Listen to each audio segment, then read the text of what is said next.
Hello, I'm Isaac Hayes III, founder and CEO of Fanbase, and I'm here with a very important message. We are at a turning point in the Black community where we must have equity in the apps we use that scale to billions of dollars. But this time, we own the infrastructure, we own the culture, and we shape the future. And Fanbase is the future. Fanbase combines the free functionality of Instagram, TikTok, and YouTube into an all-in-one platform built for the evolution of social media and monetization.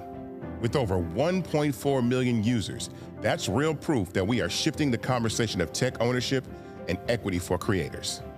So right now, I want you to go to startengine.com/fanbase and invest today. The minimum to invest is $399. That gets you 60 shares of stock in Fanbase at $665 a share. This marks a turning point in Black ownership of social media. If we don't take this opportunity to own social media right now, we will always be customers to our own creations. And that can't go on. So once again, go to startengine.com/fanbase and invest today. We must own the platforms where our voices live, our stories matter, and where our culture drives the world. Thank you.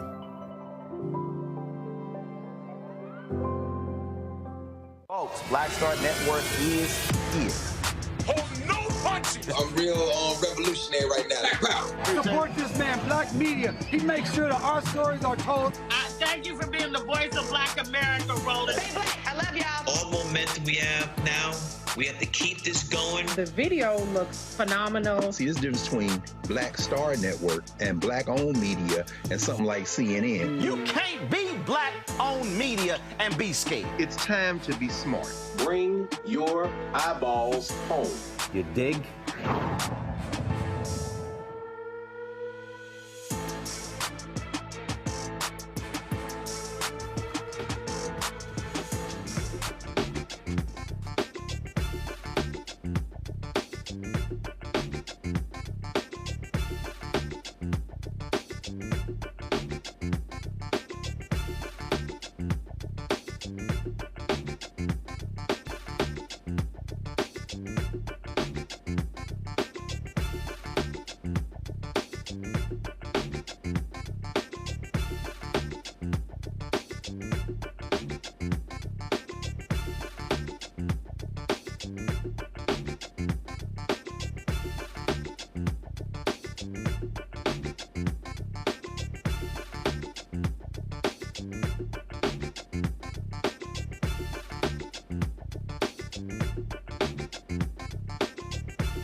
Hey, folks, today's Monday, September 8th, 2025. Coming up on Roland Martin Unfiltered, streaming live on the Black Star Network. I'm live here in Montgomery, Alabama, where I am attending a Black Organizers Strategy session. And so looking forward to sharing some of that with you when we can. But on today's show, Black caucus members in Missouri are staging a sit-in. Literally, they are sitting in the Capitol to call out Republicans who are trying to gerrymander, a racist gerrymander in Missouri, similar to what Republicans did in Texas. We will talk with some members about the very issue. The twice impeached, criminally convicted felon-in-chief Donald Trump gets a couple of wins from the Supreme Court, allowing him to racially profile Latinos. How y'all feel about those votes? White farmers in Arkansas, white fishermen in Rhode Island, white folks in Kentucky complaining, asking for a literal bailout. Wow, isn't that interesting? They now want socialism because Donald Trump's tariffs are destroying their economy. Oh, y'all know I got something to say about that on today's show. Also, House Minority Leader Hakeem Jeffries appoints 3 Democratic members to sit on the GOP's new panel investigating the January 6th riot at the U.S. Capitol. What the hell are they going to tell us? They were involved. Also, it's Fit, Live, Win, and we're talking to a Black urologist about the importance of early detection when it comes to prostate cancer. This is Prostate Cancer Awareness Month. Y'all, it's a whole lot I got to talk about. It's time to bring the funk on Roland Martin Unfiltered on the Black Star Network. Let's go. He's got it. Whatever the miss, he's on it. Whatever it is, he's got the scoop, the fact, the find. And when it breaks, he's right on time and it's rolling. Best believe he's knowing. Putting it down from sports to news to politics. With entertainment just for kicks, he's rolling.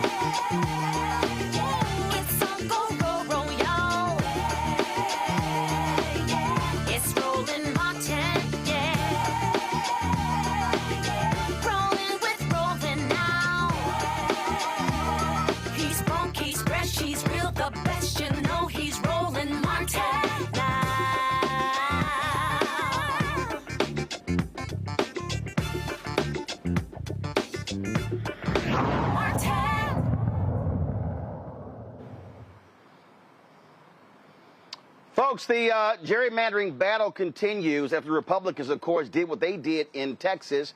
Now Donald Trump is leaning on Missouri Republicans do the same. Republicans there are trying to get rid of the congressional seat of Congressman Emanuel Cleaver in Kansas City.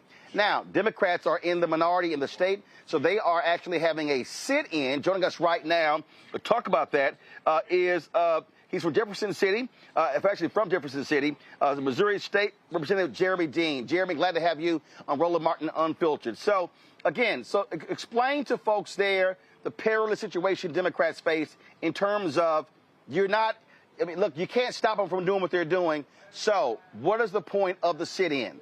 Lay it out to us.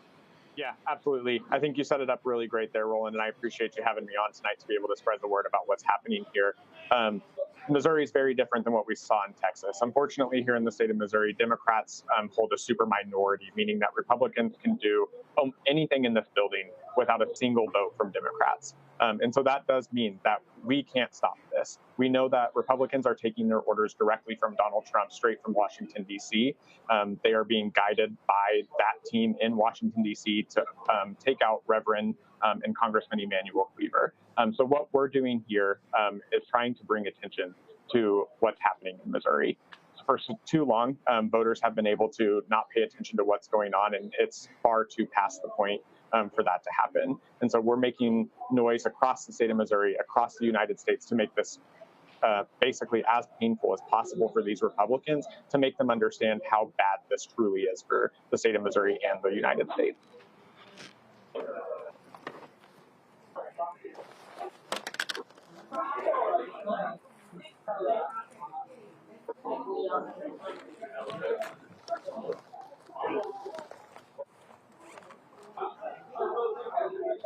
I apologize, Jeremy. I'm having some audio issues here. So here's the thing that jumps out to me immediately when I think about this here.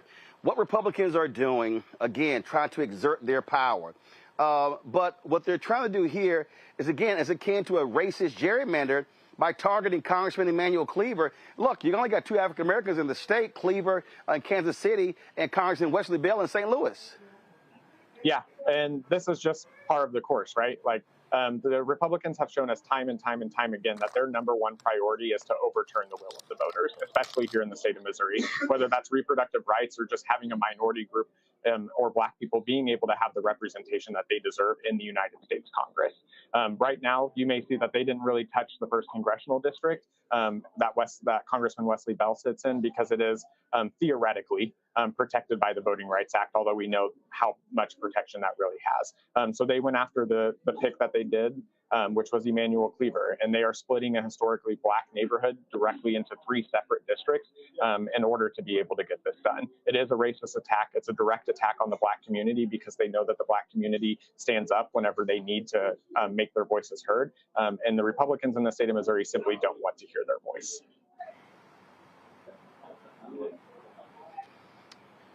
All right, you can't stop them. What are you saying to the voters about what they can do? Because the reality is they can be stopped at the ballot box.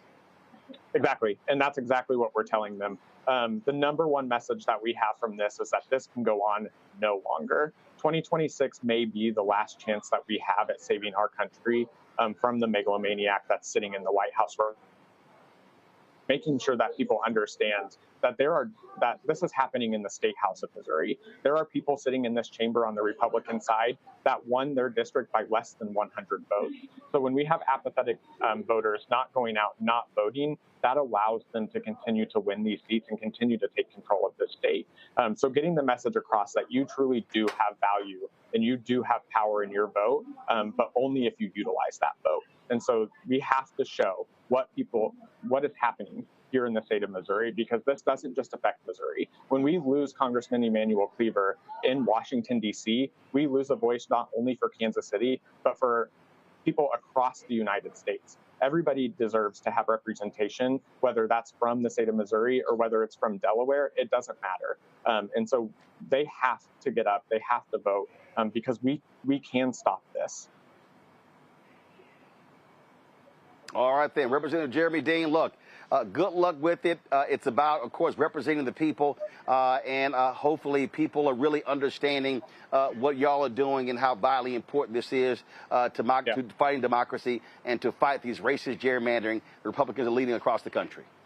Yeah, and if I can just add one more thing with the initiative petition process, since it's down there on the bottom of the headline, that is another thing that Republicans are attacking here in this state. A lot of people don't know what the initiative petition process is, and it's an extremely valuable tool to the citizens of the state of Missouri. And what that is citizens can go out by themselves. They collect signatures to get a priority that they have on the ballot, and then they show up to the ballot and can pass that with a simple majority. The reason that it's important in Missouri is because Republicans control the state of Missouri and consistently let voters down. They aren't here focusing on the fact that people can't afford rent, the fact that 364,000 Black women have lost their jobs since Donald Trump has taken office. They don't care about gas prices, grocery prices.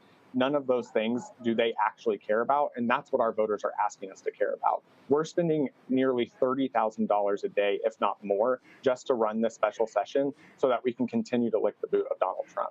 We have to stop this, and this is the way that we're going to do it. All right. Representative Dean, we appreciate it. Thanks a lot. Absolutely, Roland. Thanks for having me on, and thanks for being the voice of Black America. All right, then. Folks, got to go to a break. We'll be right back. Roland Martin Unfiltered right here on the Black Star Network.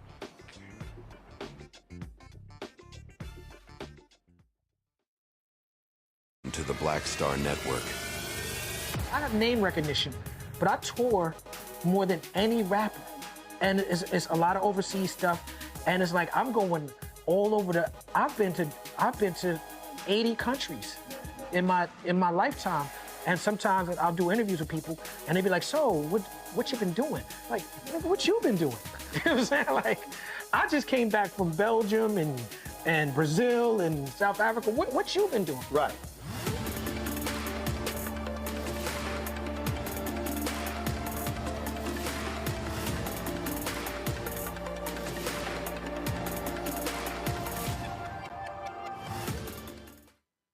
This week on The Other Side of Change. D.C. has been ravaged and taken over by tanks, soldiers, police officers over the last 2 weeks, and it's only starting there. Trump has announced that he also has plans to bring this to Chicago, Baltimore, and New York City.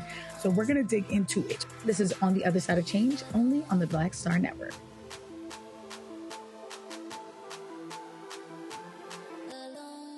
Hello, we're the Critter Fixers. I'm Dr. Bernard Hodges. And I'm Dr. Terrence Ferguson. And you're tuned in to Roland Martin Unfiltered.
Folks, we're bringing my panel right now, Dr. Amakongo Dibinga Sr., Professorial Lecturer, School of International Service, American University. Also, Christopher Bruce, lawyer and lobbyist out of Atlanta. And Dr. A.D. Carson, Associate Professor of Hip Hop at University of Virginia in Charlottesville, Virginia. Amakongo, I want to start with you. I mean, look, we're seeing what happened. This is an arms race.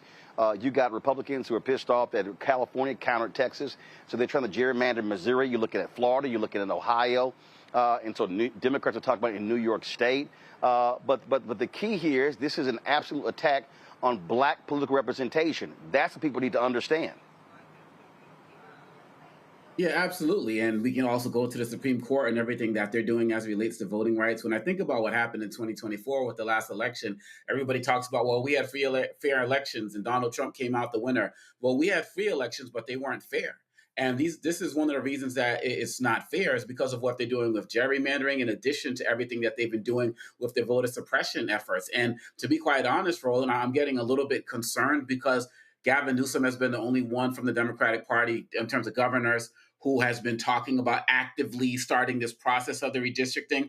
But I've heard people like Hochul say we're not going to stand for it. I've heard Governor Moore say that they're considering it. But we're in, September now? When are people going to get on the good foot as it relates to this? When this story first came out about what they were doing in Texas, I was on this show saying that Democrats should not be waiting. They shouldn't have this mindset of, well, if Texas does it, we're going to do it. They need to do it, period. Florida's already messing around, and there's other random states out there that I'm sure we're just not hearing, but they're just sailing under the radar. And before you know it, there's going to be about 6 or 7 other seats that have been added in addition to Texas that people just didn't know was going to happen. And this is why Democrats need to be on the offense. What Gavin Newsom doing is great, but it's still a defensive move. They need to overwhelm these voters, these Republicans in every way, shape, or form. And when I hear a story like this today, I just can't stop but think about the other states. So it's time for Moore, for Hochul, other governors who've been thinking about doing this. This is a war for our future, and not just Black people in America, but this country in general. We have a president who's not going to try to leave, and we have a House that's not going to try to lose power in 2026. All they know how to do is cheat because their positions are unpopular. Is they are scared to death they're going to lose the House. That's why they're trying to, in essence, proof this election by rigging it. That's all this is about, is naked partisanship, but also it is racist gerrymandering. That's what this is.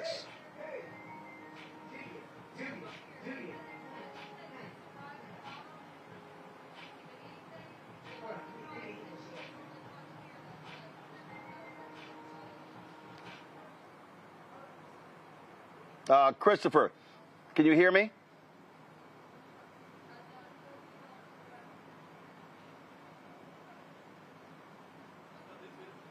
Are y'all surprised? I think he's muted. Like, this is Missouri, okay? This is the show me state. More like the show me that we're racist state. From the state that brought you Ferguson, let's not forget about that, and all the racism that happened from there. Let's go all the way back. This is a state that brought you the Dred Scott decision. So the people who have said you're a Black person who will never be a person, and we are never going to identify any type of rights that you will ever have, because Black men and Black people are not humans altogether. This is Missouri. They are showing you who they are, just like Republicans show you who they are. Democrats have to wake up. In fact, I'm not even going to say Democrats have to wake up. Democrats already know what the deal is. They're just not leading. They're not doing anything to really stand up and say, we have to fight back. And you know why? Because Democrats play by the rules. Well, hey, if the rules are saying you're not a person, then throw the rules out the book. Those rules are completely immoral. And they're set up for people to win, for Republicans to win. So you have to do something different. Like was said before, Gavin Newsom, what he's doing is a reactionary issue. Democrats have to go on the offensive.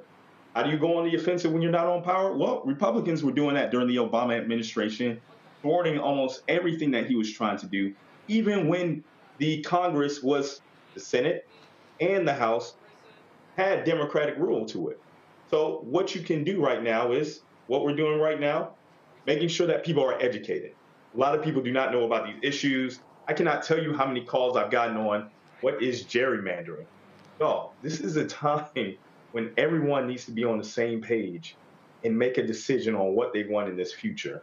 And in this future, we know it's not just going to stop with Missouri or Texas. Republicans know they're not even popular within their own party, but they are going to keep power. And it's going to be up to Democrats. Let me take out Democrats. It's going to be up to the people to say, do you want to live in a democracy or not? Because it is faltering, and it's going to get to a point where it's going to be over for America as we know it. Well, Dr. Carson, to that point there, I've made the point that we've got to have in this country what I call freedom schools. We've got to have City Hall 101, State Government 101, Congress 101, Judicial Branch 101, because there are a lot of people who really don't understand how the dots are all connected.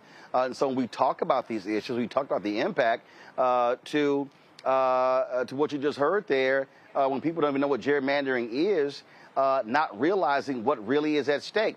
And the other thing is this here, is that, you know, there are people who say, a lot of African Americans say, man, I don't want to hear all this Democratic talk. But this is very simple. You got two choices.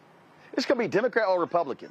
And as Dr. Greg Carr always says, that the Democratic Party should be seen as a delivery agent. It's not the be-all, the end-all. It's not amazing and wonderful and great and is always protective of black interests. But the reality is one person is going to win. They're either going to be a Republican or a Democrat. And we see that MAGA Republicans don't give a damn about black people at all. You know, no, and I appreciate the opportunity to be here to speak a little bit about this. I feel like one of the ways that we lose people is that we don't make the rhetorical stakes as clear as they possibly could be. And so in my work, I'm engaging with young people all the time who are particularly interested in hip hop and in music and in cultural products, but then we have all of these ways that those cultural products are kind of filtering out anything that seems newsworthy or noteworthy. And so the places where we might have previously learned some of these things are through cultural production, like music, through hip hop, and places like after-school programs, or places like freedom schools, places like, you know, like the institutions where I imagine like my political education comes from, you know, which is in dialogue with really the rap music that people thought was the worst thing in the world for the young people who were growing up during that time period. And I think that one of the ways that we might, in lieu of some kind of overhaul instantly, intervene in some of these issues about political education is to hold ourselves and our cultural producers to task, you know, to help to intervene in some of these things, which is, you know, primarily what I'm interested in doing, not in like asking a rapper to be more politically astute than he or she really is, but to say that these things that are being produced should say something about the world that we're living in, and even the things that don't say anything particularly about gerrymandering, particularly about the political process, particularly about the rhetorical stakes that exist right now. It should still be instructive for us to be able to utilize that in order to bring folks into the conversation who feel like these conversations are absolutely not about them, are not listening to them, and have nothing to do with them at all. And so I think that that has a whole lot, or that puts a lot of work on us as the folks who might consider ourselves in the know, to try to bring the conversation in accessible ways to people who might receive that information and then act accordingly. Well, yeah, and I just think that, you know, listen, you got a lot of young folks who are not happy with the direction of the country. There are people who have sat out. There are people who said, hey, you know what, you know, I don't want to participate. But guess what? Rights are being taken. I think about all of these students who were complaining about student loan debt and wanted Biden to completely outlaw it. Well, the Supreme Court said it was unconstitutional, and Donald Trump don't give a damn about that. And so they're rolling that stuff back. And so people are going to have to, in Congo, people can start talking about all this lesser of two evils crap that they want. You are seeing evil. The Supreme Court, we're going to talk about this a little bit later, literally said, oh, yeah, Trump, ICE can actually stop people based upon characteristics like speaking Spanish and how they look. That is racial profiling, pure and simple. So people need to understand these are white supremacists who literally are snatching people off the streets. The stakes are high, and if these people are allowed to remain in power another 2 years, 4 years, they're going to cement power for 100 years. Oh, absolutely. And just real quick on the student loan piece, note that ICE, one of the parts of its job offering is student loan debt repayment. So if you join them, you can get your student loans paid off. And so even that, Trump has found a roundabout way to make sure it benefits his supporters. The fact of the matter is that Republicans have always looked historically at Democrats who win elections as cheaters. You can go back to Newt Gingrich. You can go back before that. This is what they do, and Donald Trump is a culmination of it. And now more than ever, particularly with a Congress that has given him the green light to do whatever he wants, they see that this is their greatest opportunity to seize power. This is why Donald Trump is saying, I feel entitled to these seats and everything else. This is a guy just got announced that his family's now worth about $5 billion. And so people are seeing daily, hopefully paying attention to the fact that he is ripping them off at every single juncture. And this is, as people talk about the second Gilded Age that we're living in right now, well, one of the ways the Gilded Age came to the end before with attacking of the robber barons was people realized that they were getting screwed. They were getting played. And this is happening on every level now. And I know we're going to talk about this later with the agriculture, but so many people are having find out moments right now. But the question, Roland, becomes, what do you do once you find out? Because when we watch some of these videos, people are complaining and the like, but they still are not saying they'll vote for Democrats. They're still not saying they're going to vote against Trump, or they're going to, even stay home when the next MAGA person runs. And that's the next part of this, because they are so downtrodden, but they don't feel like they have anywhere else to go. And then you add that to the 90 million people who stayed home. And there's a lot of people out there who I'm still not convinced are going to come out for Democrats in 2026, despite all of this that's happening. Maybe more of them need to hit rock bottom, as Dr. Carr is always talking about. Maybe they're not there yet, but we need the Black Star Network. We need what we're doing here to continue to raise awareness, because, I have a daughter in college. I have a daughter and senior in high school and a fifth grade son. And I think about what's happening to their potential future. That makes me get energized and motivated every day. You talk about, your nieces and nephews and stuff and all of that. We have to continue to make this personal if we want to see this change happen. Folks, hold tight 1 second. Going to a break. We come back. Y'all see me wearing my shirt. MAGA chose between woke or broke. They chose broke. And we're going to talk about these whiny, crying Arkansas farmers and farmers in Iowa and Nebraska and voters and folks who work for distilleries, whiskey distilleries in Kentucky, fishermen in Rhode Island. All of these people voted for Donald Trump, and now they're crying because the tariffs are causing them to lose their businesses and lose their jobs. Y'all know we got something to talk about. Right, that's coming up next. Don't forget, support the work that we do. Join our Bring the Funk fan club. Your dollars are critically important for us to be able to do the show that we do. Our goal is to raise $1 million between now and December 31st. Folks, it's 4 months. It is very simple. If 20,000 of our fans contribute on average $50 each, that'll raise $1 million. We've already raised $125,000, so we just need to raise $875,000. So your support is absolutely critical. We've got lots of things we want to do. We want to hire additional reporters. We want to be able to add new shows, and so all of that absolutely matters. So, folks, do us a favor. Contribute. If you want to contribute via Cash App, use the Stripe QR code. You see it right there. PayPal is R Martin Unfiltered. Venmo RM Unfiltered. Zelle Roland at RolandSMartin.com. Roland at RolandMartinUnfiltered.com. Checks and money order. Make it payable to Roland Martin Unfiltered. P.O. Box 57196, Washington, D.C. 2003 7-0196. We'll be right back. Now streaming on the Black Star Network. I have name recognition, but I tour more than any rapper. And it's a lot of overseas stuff. And it's like, I'm going all over I've been to 80 countries in my lifetime. And sometimes I'll do interviews with people and they be like, so what you been doing? Like, what you been doing? You know what I'm saying? Like, I just came back from Belgium and Brazil and South Africa. What you been doing? Right.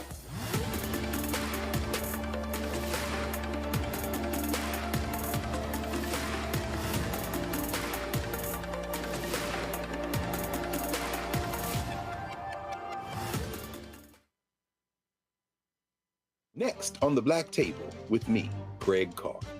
Immigrants lured off Texas streets and shipped to places like Martha's Vineyard and Washington, D.C.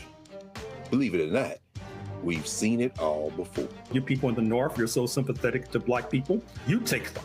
60 years ago, they called it the reverse freedom riots.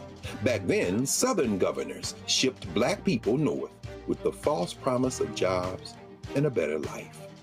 It's a part of a well-known playbook being brought back to life. So what's next? That's next on the Black Table, a conversation with Dr. Gerald Horne about this issue of the reverse freedom riots, right here on the Black Star Network.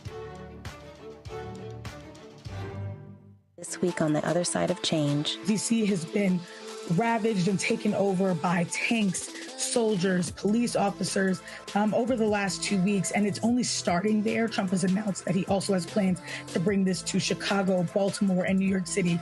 So we're going to dig into it. This is On the Other Side of Change, only on the Black Star Network.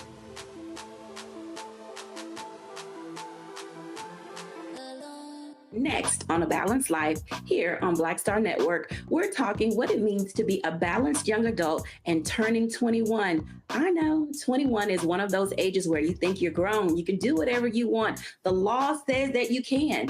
But what are you packing in your 21-year-old toolkit that will allow you to not only survive, but to thrive? You have every right to make whatever decision that you want to make, okay? Because you're grown. Don't go out here and do something and then want to come back and expect somebody else to clean it up for you. That's all this week on A Balanced Life with Dr. Jackie here on Black Star Network.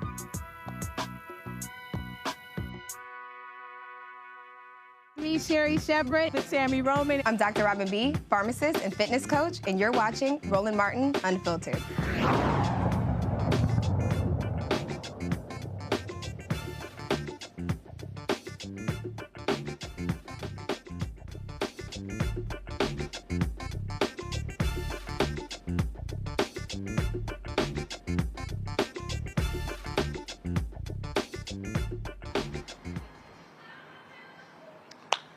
All right, folks, if y'all want to get this T-shirt here where it says MAGA chose between woke or broke, they chose broke, go to shopblackstarnetwork.com, shopblackstarnetwork.com.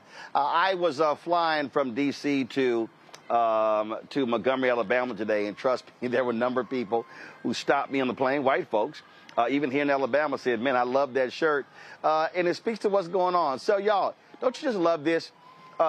Last time that idiot Trump was there, he totally wrecked the farming industry. Soybeans, other crops. China was buying that stuff from us, but his tariff war just crushed farmers. So what ended up happening, American taxpayers footed the $25 billion bailout of these farmers.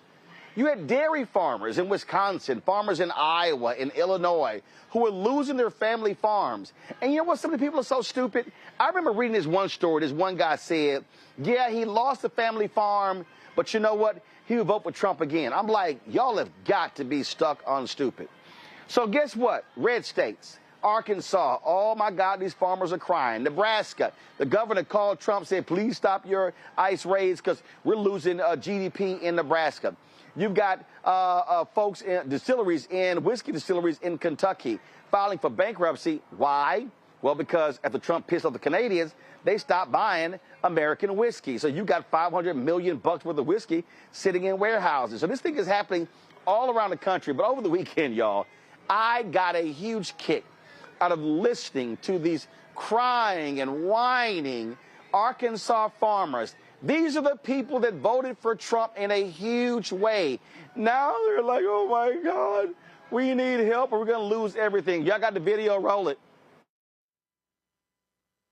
Now, I've never been as worried as I am now about whether or not my kids and grandkids will be able to carry on. He said, I love you, Mr. Trump. I need to see the fruit of your love. 5 of my customers have committed. That's how serious that this is. And what it costs for us to farm is astronomical now. I farm with paid-for equipment. All my tractors are 50 years old, and I can't hardly make this deal work. I think the tariffs are the ice cream on the cake of a perfect storm. After a horrible year last year where most farmers in Arkansas Delta lost money, this year's going to be worse. We made a decision to go out this year in the spring. So my son will not be the seventh generation on our farm. We're going to lose 25 or 30% of the farmers in this country if they don't do something. It has to be done, and it's not just here. It's everywhere. Well, Christopher, all I have are my thoughts and prayers. Maybe they should go talk to their governor, Sarah Huckabee Sanders, who used to lie for Donald Trump. And so he's to blame. So I don't want to hear anything. And isn't it amazing? They don't believe in socialism, but now they want a bailout because Donald Trump's tariffs are destroying their family farms. Yeah, and you know what? This is nothing new. The farming industry has been bailed out plenty of times before, but now they have the person that they've always wanted, and they thought that Donald Trump was going to bring them to the promised land, and he has. And guess what? There's nothing there. They are a brutal thing. But what I'm mostly worried about is none of them have directly said, hey, I'm not voting for Donald Trump next time. I don't know if people actually really do deal with this type of situation. And it gets to me, to my core, about how messaging with Republicans happen. Every modern day Republican has actually added on to the deficit, while every modern day Democrat president has taken the deficit down. We're going back to the original George Bush, adding to the deficit. President Bill Clinton, decreasing the deficit. George W. Bush definitely added on to the deficit by hundreds of millions. Barack Obama steadied it and actually decreased our deficit again. And then you come up with Donald Trump, who is the president who has added to our deficit the most out of any other president ever imagined, with $3.2 trillion. Then you followed up by our next president, who actually decreased it. And now you have Donald Trump, who's going to increase it, and he's going to actually beat his own record with this new bill. And farmers, again, they want to keep this. The generations that they have done to feed America have had this happen. They're just voting for the wrong person. What is it going to take for them to wake up? Well, AD, I'm just laughing because, again, hey, this is who they wanted. This is their guy. You know, and this is where I said Democrats, they should go to these broke white folks and say, I'm sorry, this is what y'all wanted. Y'all voted for this. So I'm telling you right now, no Democrat should vote to bail these folks out because they got exactly what they voted for. Word. So on the one hand, it's like, yeah, thoughts and prayers, but it is also, I think it's not as funny to me as it is telling, because it feels as though these folks don't see the gap between the logic between wanting this particular kind of representation that Donald Trump represents and them losing everything that they've worked for, or they don't make a connection between the thing that we might describe as socialism and them asking Donald Trump for a bailout. And so either way, it's telling that the political engagement and investments that we have don't really correspond to the reality that we're living in. And yeah, so that makes me understand that, of course, these people aren't going to talk about not voting for Trump again, because I don't know that they're connecting what's happening to them to Trump being the guy who is making the calls at this particular point, unfortunately. Well, I just, Ome Congo, the thing for me is, I mean, I saw this video here. Y'all, let me know where y'all have it. This former Republican congressman was just crowing about, oh, my God, he owns distilleries and they've got a 50% tariff notice for glass. We're trying to figure out what to do. I mean, this is what you wanted. I mean, I literally, I'm sorry. I don't have any sympathy. None. I have no sympathy. I have no empathy. I don't care. I am unbothered. I'm unbothered about their feelings. I just am. Roll this video. Check this out. You know, there's even personal examples. You know, I own distilleries, not only AI companies, but I own distilleries. But we just got a 50% tariff notice for glass and some of the other things that we use to do bottling on our lines. And for the last 2 weeks, we've been trying to figure out what do you do, right? Do you actually raise prices? Do we limit production? What do we do with bottles? Do we forward lean and get more bottles, right? When I talk about pallets, I'm talking thousands and thousands of dollars in added costs for our companies. I can't imagine what it's doing to larger manufacturers if you go downstream on tariffs.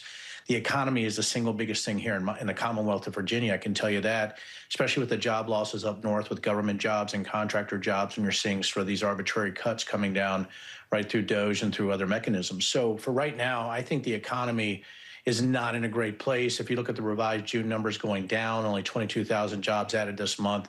The messaging, I think, from Democrats and independents could be simply, this is a failed experiment in the first 8 months, and there has to be a course correction.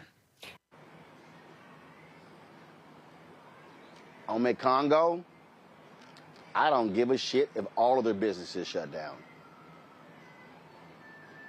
Well, if that's what it's going to take for them to wake up and smell the coffee or smell the crops or whatever it is, then it looks like it's going to have to be so be it, because none of these guys seem to have a plan to do anything counter to Trump. And the reason why I care is because whenever many of these folks in communities experience downturns, we always suffer more, either directly through violence or through other economic types of issues. And so when I think about these farmers in particular, one of the things I noticed in those videos I was watching over the weekend is that there were no black farmers there. And so when Trump does bail these farmers out, you know what? They're going to go to court to make sure that the black farmers don't get any of it. So again, the inability to think Fred Hampton style in terms of coalition building is what's going to continue to do these guys in. And another thing I'm thinking about is USAID and how Elon Musk, closed that down. And this was one of the main areas where these farming products were actually going. How could these farmers not be mindful enough to know that much of their products that were going around the world were being distributed through USAID? But hey, go cut it, let it go, waste, fraud, and abuse. So like you said, USAID, that would be part of that woke thing that they chose not to do, and they're going broke right now. That lady talked about 5 people committed suicide. I remember in 2018 when the Department of Agriculture was sending notices about what to do about your farm, there was numbers for the suicide hotline attached to those packets as well. This is what he does. And he's like the guy, Trump is like the guy who goes hire somebody to come and try to rob him and his girlfriend so he can beat them up and become the hero. He needs people to depend on him. He needs people to for him to be able to say, I'm your savior, I'm going to be the one to help you. And he picks and chooses who gets that. So even when that bailout comes for them, black farmers ain't going to get it. But now you're talking about these distilleries. You're talking about all these other businesses. Is it still going to be enough for them to say, I am going to vote for the other guy? I'm going to vote for the other party regardless. I am still not convinced, because I even remember World War II when Hitler's soldiers were losing, and some of them to their dying day or even as they were getting arrested were still saying Hitler was right. And I feel like so many of them are still brainwashed to this day. So we're going to see a lot more find out moments, Roland. Well, absolutely. And so I have said repeatedly that a lot of white people are going to have to feel maximum pain, maximum economic pain, for them to wake up from this cult that they're in. And so when they do, I'll be here with the thoughts and prayers. I'm just saying. All right, y'all, we come back. Donald Trump declares war on Chicago. A black reporter questions him. He insults her integrity as well as her intellect. And Maryland Governor Wes Moore responds to the sheer stupidity of Trump having no clue the National Guard does. We'll talk about that next. In addition, we'll talk to Elie Mystal about how the Supreme Court is allowing racial profiling to take place in this country. That makes Stephen Miller extremely happy because he's an absolutely racist white nationalist. All of that right here. Roland Martin Unfiltered on the Black Star Network. Back in a moment. On the next Get Wealthy with me, Deborah Owens, America's Wealth Coach, we talk about the principles of mindset, strategy, and execution. This week, we're adding a fourth, faith.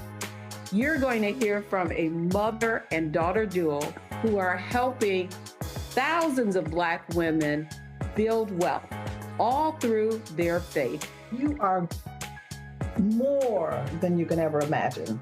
Not just obtaining things to show that, but seeing yourself. Making your faith work for you. That's right here on Get Wealthy, only on Black Star Network.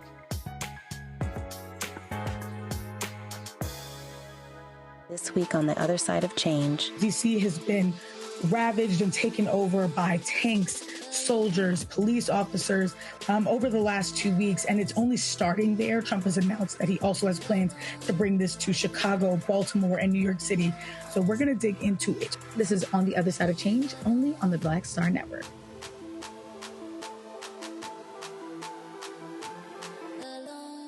Now streaming on the Black Star Network.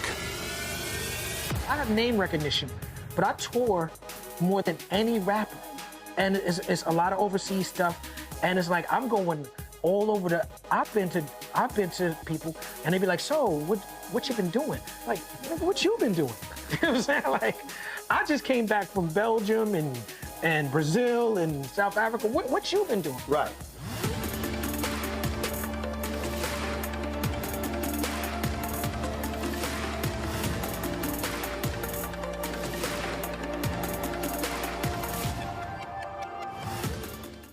Hello, I'm Paula J. Parker. Truly proud on the Proud Family, Louder and Prouder on Disney+. And you're watching Roland Martin, Unfiltered.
So a lot of people use phrases like fascism, authoritarianism, and stuff like that. Let's just simplify this. Donald Trump wants to be a dictator. He wants to be a king. This idiot posted this over the weekend talking about declaring war on Chicago, okay? This was a Truth Social, whatever the hell that thing is as. And so if y'all can show it, that'll be great. So he literally declaring war. Like, look at this idiot. Okay, and the White House fully embraces this. All right, so this took place, and keep in mind how this man talks. Now remember, he was talking in the Oval Office about crime, and he literally said about some black folks, "Oh, you know what? These people, they're always going to be criminals." Watch this. Criminals. These are hardcore criminals. You know, we took many people off the streets of Washington, D.C.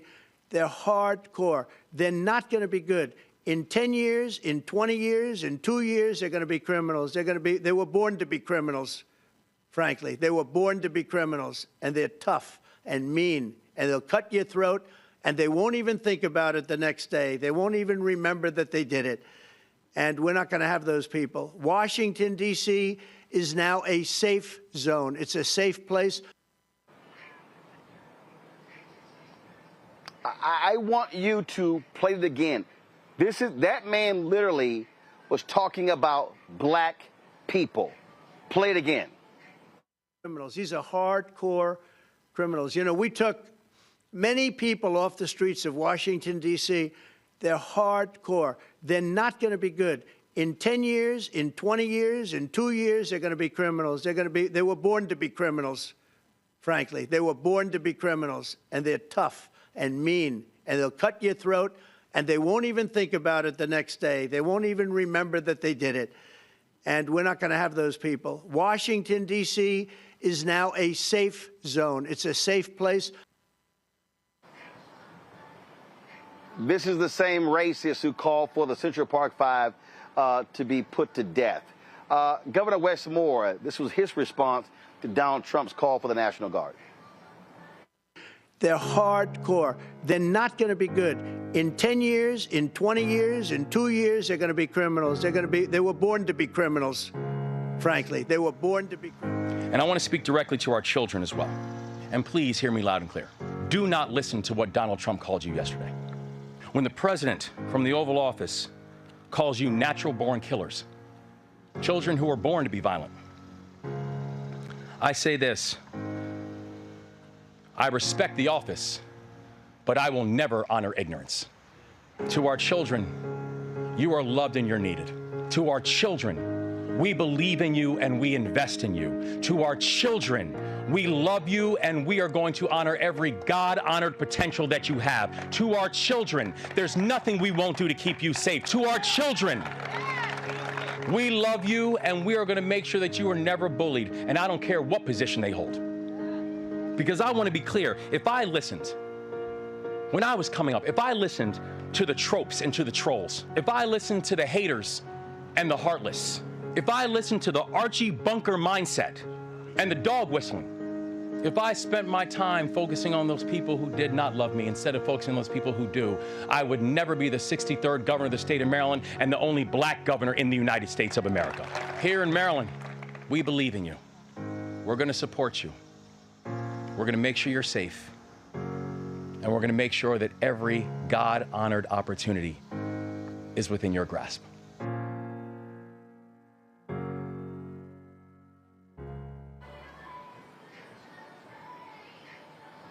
AD, simply, that's how that racist feels, and he doesn't care. He literally said, oh, these black folks, they're born criminals. Yeah, well, you know, this is maybe one of the subtle benefits of police and what folks teach is that we can hear this man speaking in the ways that he's speaking, and we've become so desensitized to it that we don't even see it as alarming as it really is. Of course, we know that war metaphors have never gone over well for black folks in this country. Even when they went back and tried to turn it into something about cleaning up, those metaphors also still have not done much benefit of black folks in this country. But then we have to understand that the naked racism that we are seeing now, I don't know if there's a point in time where it hasn't existed. It's just that now the person who is the president of the United States feels so emboldened to say those things from that office in his capacity as president of the United States. And please, please understand that there are lots of people who absolutely believe what he's saying. And so our efforts to combat it, I don't even know if our efforts to combat it should be at the level of trying to intervene and say that what he's saying is wrong, so much as we have to be able to shift this conversation in such a way that we're not engaging with the garbage that he spews, but we're making it very clear what that garbage is related to, like what it has done. Like the war metaphors correspond to terror against black people. And so I think that we need to make that, we need to make it explicitly. I don't believe, Omekongo, that we have a choice here but not to call out. It's a perfect example. So Missouri Senator Eric Schmidt gives one of the most racist speeches last week. We called it out. We told our folks about it. Hey, Chuck Schumer, he ain't said a word. Bernie Sanders ain't said a word. Elizabeth Martin ain't said a word. I don't think Ken Martin has said a word, chair of the Democratic National Committee. And so I think part of the deal, and this is their whole deal, well, it was a distraction. No, here's the piece. We've got to have the exact same focus as black folks did during Jim Crow. We've got to be willing to call these people out, because we also have to use these moments to raise the issue, call them out, so we can educate our own people so people understand. So all these brothers in neighborhoods across the country who were sitting here like, oh, Trump is going to put money in my pockets. No, he thinks you're thugs. He thinks you were born a thug. He wants to put you away.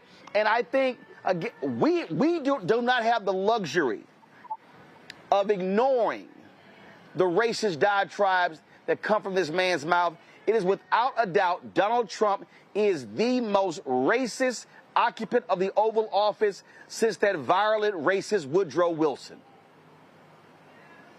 Well, one thing on Senator Schmidt, I didn't see anybody covering it until after it was talked about on your show, to be clear about that.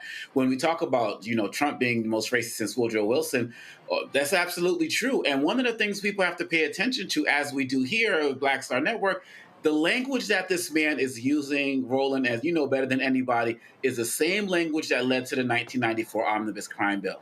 This is that super predator talk. This is all of that talk that Hillary Clinton used. That this is all of that talk over and over again. And on top of that, Trump is actively talking about, I'm looking to meet with Mike Johnson and Thune to talk about a crime bill. That is the language they are using. And these other networks and platforms are not talking about that. He wants to bring back another form of the 1994 crime bill. And we know what it did to our community. And the fact of the matter is that people are not picking up on that. And they're just saying, oh, that's just Trump being Trump. He goes against everybody. He's using direct language to justify this is the same language. The language that he used about Latinos is a language that helped justify what's happening to that community right now. And so now he's throwing out more language about us, the criminals, the violent, born to be this way. All of the talk that has been used in this country historically to keep us down, to keep us in prison, to keep us enslaved, to keep us shackled, he's bringing it all back, because he knows that there's an audience for it, and he knows that these Republicans will give him whatever he wants. And so, yeah, we need to call it out. We need to challenge businesses that support him in any way, shape, or form and support this type of rhetoric, because if not, those same brothers who are going to be like, oh, yeah, Trump put money in my pocket, now they're going to be like, Trump put me in prison. And that's what he wants, because he wants to please his billionaire prison industrial supporters who said when he got elected that this is going to be the best time in history for our business. And that's what he's about. He wants to put them in there just like he's putting people he's picking up off the street under these ICE raids as well. Gotta call it out. And as hatred of black women continues, Yamiche Alcindor of NBC asked him about what he posted regarding declaring war on Chicago. And here is what the twice impeached, criminally convicted felon con man in chief, sexist SOB said. That's fake news. When you say that, darling, that's fake news. Well, why would the Department of Defense? Listen, be quiet. Listen. You don't listen. You never listen. That's why you're second rate. We're not going to war. We're going to clean up our cities. We're going to clean them up so they don't kill 5 people every weekend. That's not war. That's common sense. Darling, be quiet. You're second rate. You don't listen. This is a statement the National Association of Black Journalists, I'm Vice President Digital, released. NABJ reaffirms commitment to press freedom and professionalism. The National Association of Black Journalists affirms the essential role that black journalists play in American democracy. For generations, our members have asked the tough but fair questions, held power accountable, and told the truth about our country with courage and professionalism. A free and fair press is not a partisan issue. It is the foundation of democracy. Journalists do not ask questions for themselves, but on behalf of the public. Respect for journalists and their work is more important than ever. When journalists show up to do their jobs, they should not be personally attacked and impugned by subjects they cover. NABJ will continue to champion black journalists like our 2020 Journalist of the Year, Yamiche Alcindor, who show up every day with integrity, rigor, and clarity, and who carry out the mission every day with professionalism and courage. We will continue to show up, ask the necessary questions, and do so with professionalism, rigor, and respect for our democracy. When we protect the press, we protect the people. Aaron Haynes, NABJ president. Christopher, again, the man, he can't stand black women. He hates when they question him. Well, he can't stand women altogether. He thinks they're play toys that he can do with whatever time he wants. But he especially cannot stand black women. He especially cannot stand black educated women who are out there in the field asking the hard questions. So I applaud NABJ for actually having that type of statement put out. I applaud them for focusing on this, especially at a time when last year they invited Donald Trump to their conference in Chicago. We all know that blew up in a certain way. So now we're in a situation where they are calling him out like they've always should have, and they are going further with it. The reason why I want to focus on that is because I want to focus on what Governor Wes Moore had talked about before. Governor Wes Moore gave a calling to all people saying, let's make sure we talk to our children. Let's make sure we talk to our children, our communities, make sure that we can drown out all the noise constantly attacking Black people. President Trump is going to continuously do this. If we can go ahead and make sure that our community, our children are saying, we're not going to listen to Orange Man, who is a felon, who knows absolutely nothing about us, and we're going to develop a community within ourselves. We need to have organizations like NABJ for a free that focuses on our issues. That's why it's great that they did that. The point is, like Governor Wes Moore said, we need to get ourselves. You know the saying about make sure you put on your mask first before you put on somebody else's mask when they're talking about an airplane? Before we save this country again, the American people, the Black American people, need to come together in a community, make sure that we are together. So no matter what force is coming against us, we will rise above. And that's the way that we're going to take back this country for us and democracy. Well, we can talk about take back, but when you got these white folks in the Supreme Court who believe racism is okay, well, that's going to be real tough. Boy, the Supreme Court today give Latinos their wake-up call in a 6-3 decision. The Supreme Court reversed a lower court ruling that folks, this is actually it's unbelievable. It's unbelievable that race, ethnicity, and language can now be used as grounds for reasonable suspicion in immigration raids. That's right. It clears the way for ICE agents to conduct sweeping interrogation efforts in Los Angeles. The majority lifted a lower court restraining order that had blocked these raids. Yeah, Governor Gavin Newsom, this is the statement that he released after the Supreme Court decision. Trump's hand-picked Supreme Court majority just became the grand marshal for a parade of racial terror in Los Angeles. This isn't about enforcing immigration laws. It's about targeting Latinos and anyone who doesn't look or sound like Stephen Miller's idea of an American, including U.S. citizens and children, to deliberately harm California's families and small businesses.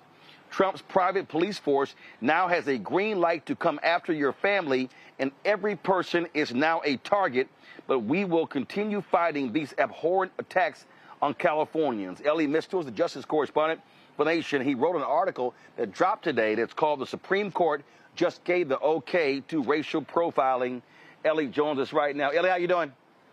I'm terrible. This is one of the most racist decisions the Supreme Court has issued since Plessy v. Ferguson, and I can't express enough how disgusting it is and how, again, definitionally racist the Supreme Court was today. Well, absolutely. And the thing that's insane to me, what's totally insane to me, is they're saying, oh yeah, if they look, if they sound Latino, look Latino, smell Latino, yeah, y'all go ahead and pull them over. The court's outlined what's interesting here is that the court just said that racial profiling is now constitutional, right? And what's interesting here is that the government never tried to hide it, right? Like, the government often, when they do horribly racist things, they're trying to say, like, oh, actually, we're not being this racist because of that. Actually, it's not as bad as it looks. This time, the government was straight up, no, we are racially profiling Latinos in Los Angeles. They outlined 4 different factors, Roland, for why ICE is allowed to stop anybody, round anybody up, legal or illegal. They outlined 4 factors. One was, does the person look Latino? Not even is Latino, do they just look Latino, right? 2, do they speak English with a Spanish accent, or do they speak Spanish?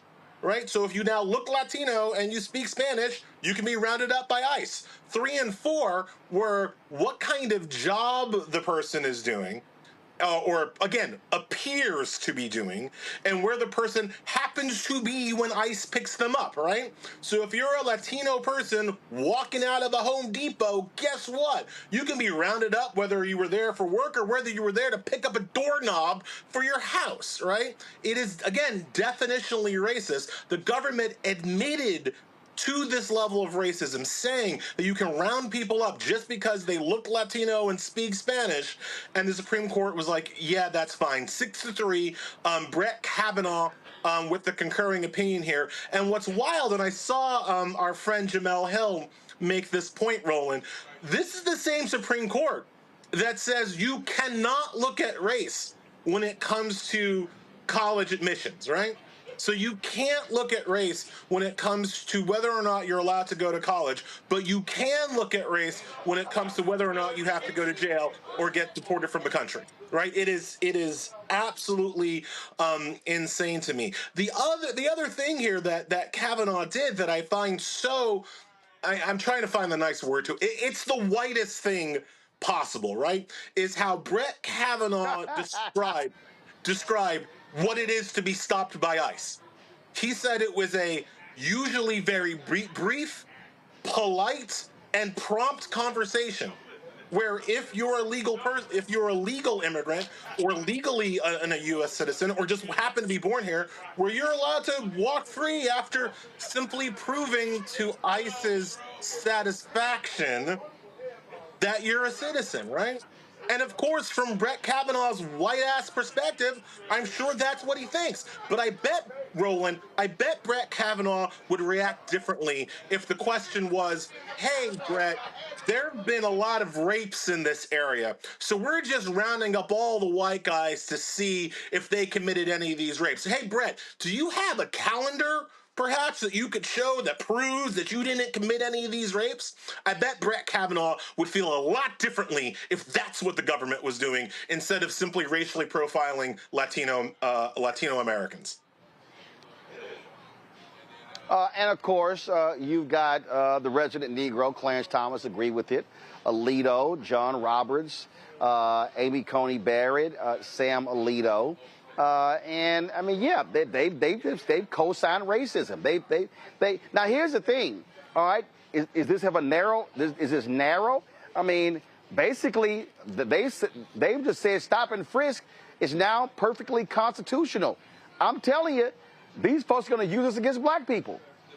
Oh, they're going to use it against everybody. Anybody who thinks that this is going to stay in the Latino community is just, first, you lack empathy, and second, you're just fooling yourselves. If they can use racial profiling to round up Latinos, again, regardless of whether or not they're of legal status, you're absolutely right. It's going to come for black people next. It's going to come for Asian Americans next. You know, you're a Vietnamese woman working in a nail parlor. Guess what? You can be rounded up on suspicion of being an illegal immigrant, right? You're a Chinese man who happens to own their own dry cleaner. Guess what? You can be rounded up just in case ICE thinks that you're a legal immigrant.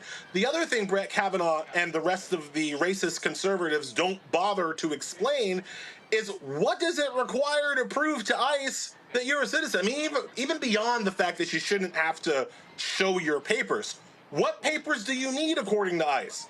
Because the Supreme Court makes no standards for what ICE is allowed to ask you or not, right? What they're allowed to require or not. Again, white folks, as far as I know, and I'm not white, so maybe it's a little bit different on that side of the tracks, but I don't know a lot of white people that run around with their birth certificates in their pocket, right?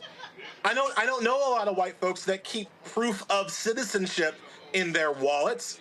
And of course, white people don't have to, because white people know their proof of citizenship is on their face, right? Even if they're like a German working in a beer hall. Oh, nobody's going to question them. They are clearly allowed to be here because of the color of their skin. Everybody else apparently needs to carry around papers that ICE can demand to be shown in the back of one of their trucks whenever they want. That is the upshot of this Supreme Court ruling. Brett Kavanaugh specifically addresses the fact that in many of these cases, the people who are round up, again, legal or illegal, are being brutalized. And he says, yeah, I don't have to concern myself with that. That's not an issue for this case. If they're being brutalized, there are other federal courts that you can go to allege police brutality, not mentioning the fact that Brett Kavanaugh has been a consistent vote to deny people access to the courthouse in cases of police and official federal brutality. Oh, he doesn't mention any of that. He just says he doesn't have to care about police brutality because that's going to be some other case. It is, I called it online, the most racist decision this court has made since Plessy v. Ferguson, because it is the straight-up application of a double standard based on the color of your skin in this country. If you are brown and on a train or on a bus, the government can snatch you off of that train and make you show your papers. If you're white, they can't. That's racism. I'll tell you what, if you're coming here for the FIFA World Cup, no way in hell I would come to the United States or even the Olympics. Well, I mean, look, if you're coming to cheer on the Germans, why not, right? If you're coming to cheer on Wales, I'm sure you're good, right? And I'm sure if you're coming to cheer on Argentina, you think you're going to be good. Because you think you're going to, because, you assume that white people have that card of, like, skin tone, okay, not okay. If you're Argentinian, I'm sure you feel like you're going to be on the right side of okay.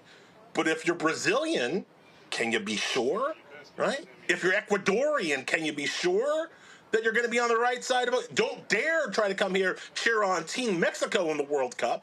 We know what's going to happen to those folks. And quite frankly, don't come here to cheer on Ghana, neither, right? Don't come here to cheer on Tunisia, neither. Because you might not be on the right side of the color line. Because remember, folks, one of the things the Supreme Court said in this decision is that if you just look Latino, you can be rounded up. Looking Latino is enough, right? I'm Haitian. But do I look like I could be Dominican? I don't know. But apparently, if I do, according to ICE, then they can make me show them my papers. And since I was born in Queens, I don't got no paper. I don't know where my papers are to prove that I was born in Queens.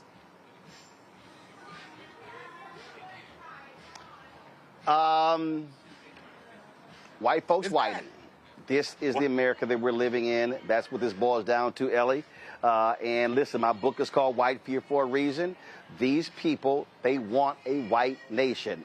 They, over the weekend, Elon Musk is posting a bunch of tweets talking about the white fertility rates.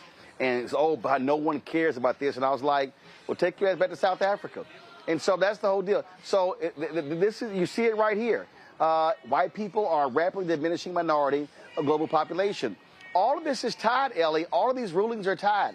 They do not want to lose being the majority race. That's what this is all about.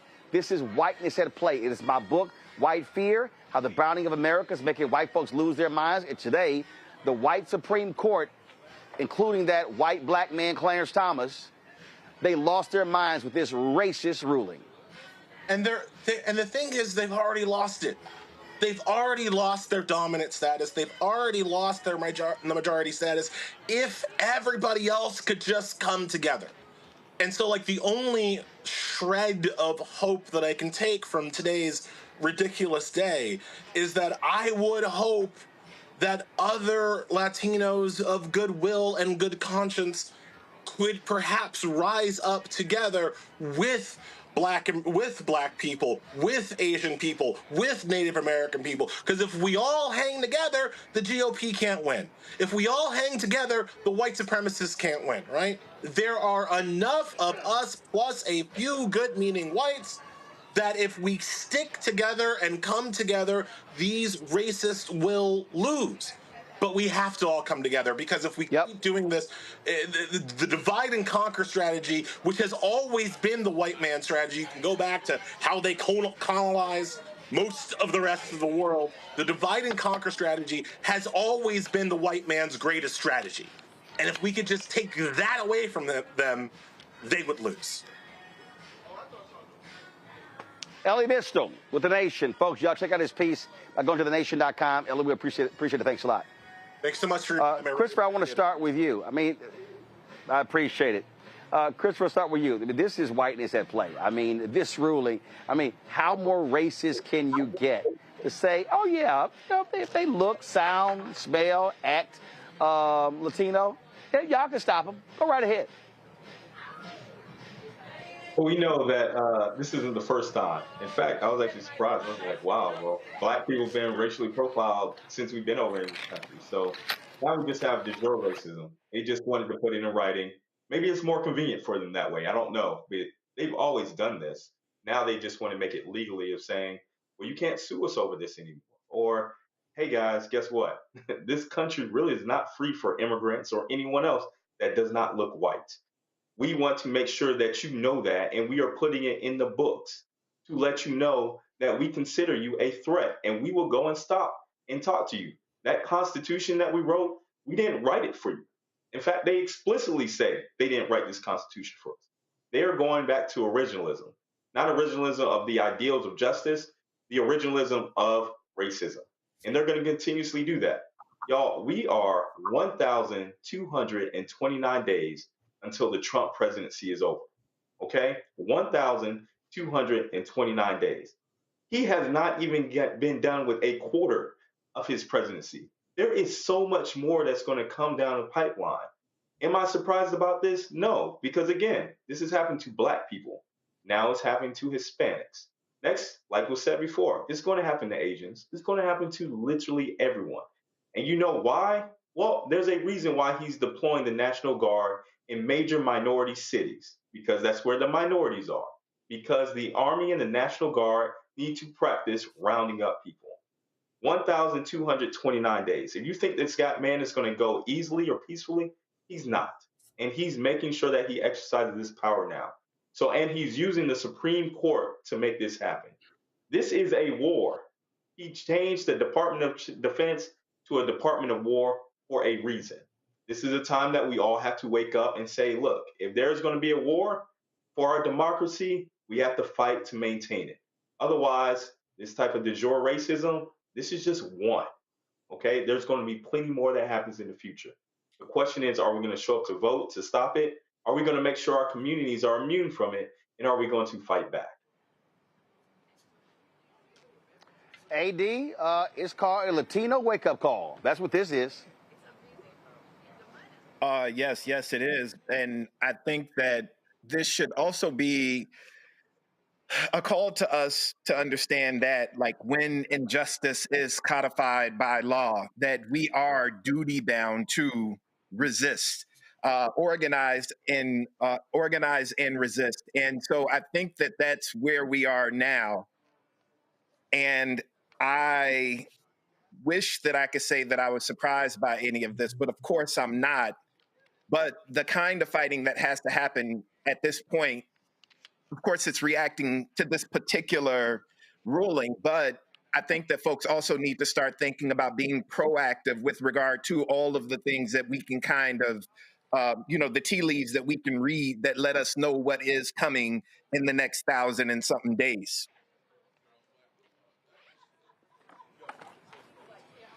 But Army Congo, here's the deal. We can't organize for them.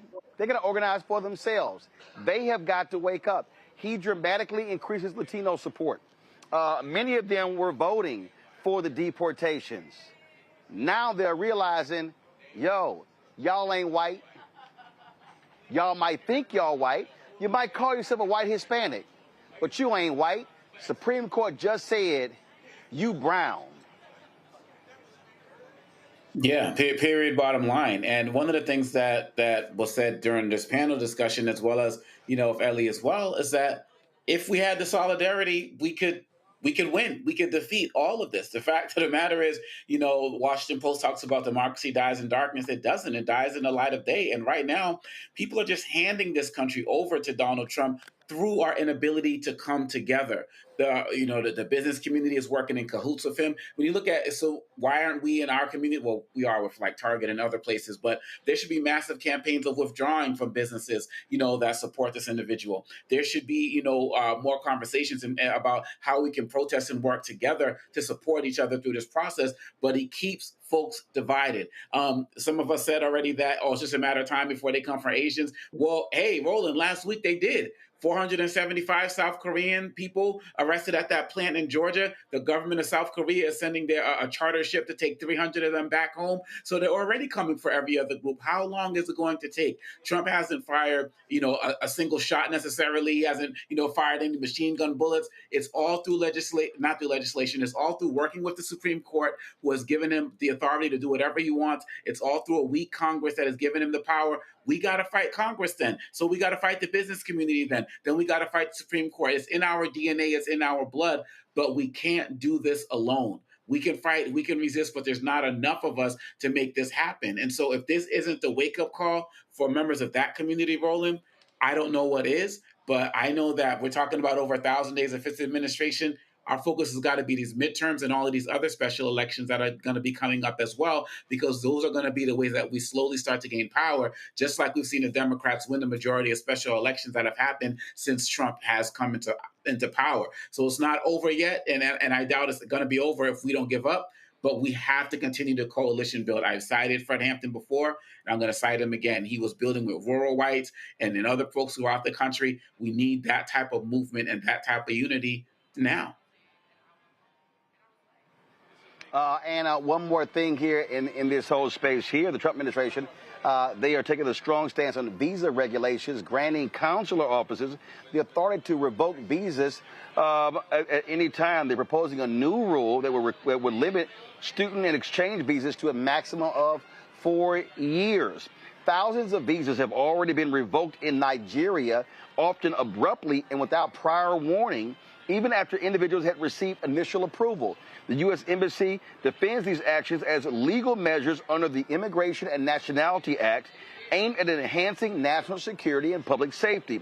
This crackdown focuses on issues such as overstays, alleged criminal activity, and linked to terrorism, with over 6,000 student visas canceled this year alone. Meanwhile, many Nigerians report that these sudden visa cancellations have disrupted their academic pursuits, hindered business activities, and caused significant personal hardship. The government continues to prioritize security concerns over diplomatic relations. And look, we told y'all, they don't want black people here. They don't want no African nations. They don't want Jamaicans, Bahamians, Bermudans. They don't want black people. Donald Trump, Stephen Miller, J.D. Vance, they want white people to be immigrants in this country, pure and simple. Folks, going to a break. We come back. House Minority Leader Hakeem Jeffries has a news conference today talking about a critically important issue. We'll tell you what that is when we come back. Roland Martin Unfiltered on the Black Star Network. Support the work that we do. Join our Bring the Funk fan club. The goal is to raise $1 million between now and December 31st. If you want to support us, please do so by using Stripe QR code for Cash App. You see it right there on the screen. Also, that QR code can be used for credit card applications. PayPal is R Martin Unfiltered, Venmo RM Unfiltered, Zelle Roland at RolandSMartin.com, Roland at RolandMartinUnfiltered.com. Checks and money orders, make it payable to Roland Martin Unfiltered. P.O. Box 57196, Washington, D.C., 2003 7-0196. Back in a moment. Hatred on the streets, a horrific scene, a white nationalist rally that descended into deadly violence.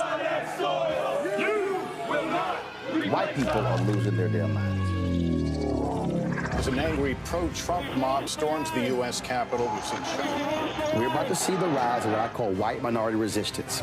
We have seen white folks in this country who simply cannot tolerate black folks voting. I think what we're seeing is the inevitable result of violent denial. This is part of American history. Every time that people of color have made progress, whether real or symbolic, there has been what Carol Anderson at Emory University calls white rage. as a backlash. This is the rise of the Proud Boys and the Boogaloo Boys. America, there's going to be more of this. Here's all the Proud Boys, guys. This country is getting increasingly racist in its behaviors and its attitudes because of the fear of white people. The fear that they're taking our jobs, they're taking our resources, they're taking our women. This is white fear.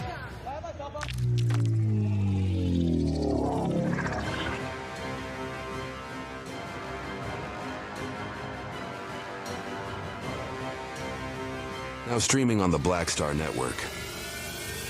I have name recognition, but I tour more than any rapper. And it's a lot of overseas stuff.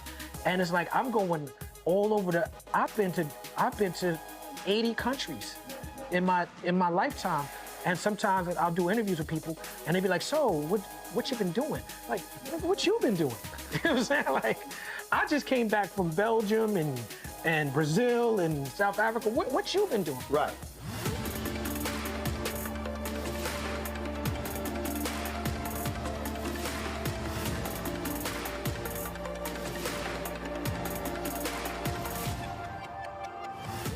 This week on the other side of change. DC has been ravaged and taken over by tanks, soldiers, police officers over the last 2 weeks, and it's only starting there. Trump has announced that he also has plans to bring this to Chicago, Baltimore, and New York City. So we're going to dig into it. This is On the Other Side of Change, only on the Black Star Network.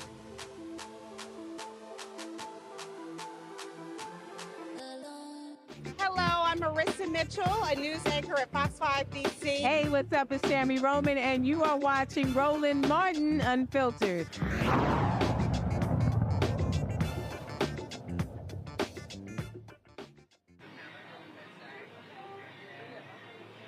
Folks, of course, Hakeem Jeffries, who, of course, is the Democratic leader on the House side, held a news conference today. We live streamed that particular news conference right here on Roland Martin Unfiltered. He named the Democrats to the Republicans' new January 6th committee. I'm not sure what the hell they're going to be investigating, but this is what he had to say today. January 6, 2021, a violent mob incited by Donald Trump viciously attacked the Capitol as part of an effort to overturn the results of the 2020 presidential election and halt the peaceful transfer of power for the first time in American history. The mob brutally attacked and beat police officers, seriously injuring more than 140 brave men and women of law enforcement. It was an unprecedented assault on the American way of life, on the rule of law, and on the very fabric of our democracy. Donald Trump and House Republicans are now determined to whitewash that day that will always live in infamy. House Democrats will not let it happen. Not today, not tomorrow, not ever. Donald Trump and House Republicans spent all of last year promising to lower the high cost of living in the United States of America. In fact, Donald Trump promised that he would lower costs on day one. That hasn't happened. Why didn't it happen? Because on day one, Donald Trump was too busy pardoning hundreds of violent felons who brutally beat police officers on January 6th. It's shameful. It was shameful then, and it will always be shameful.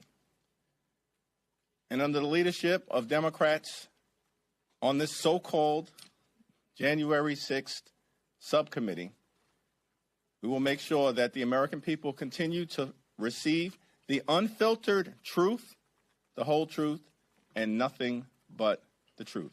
Leader Jeffries was a hero on January 6th when he insisted that we go back to the floor and complete the counting of Electoral College votes. And he's a hero again now as he opposes this absurd and ridiculous effort by the Republicans, again, to spread lies when the truth is completely known. Since the Civil War, what are the 3 most important dates in American history? December 7, 1941, September 11, and January 6. The last 2, I didn't even have to give you the years because they are seared into our memories. And because we saw them with our own eyes. But now, Donald Trump has pardoned all the insurrectionists, telling the country whatever crime they commit, even if you kill somebody and it's in his name, you walk. Donald Trump has made villains of the cops who tried to stop them, even those cops who died.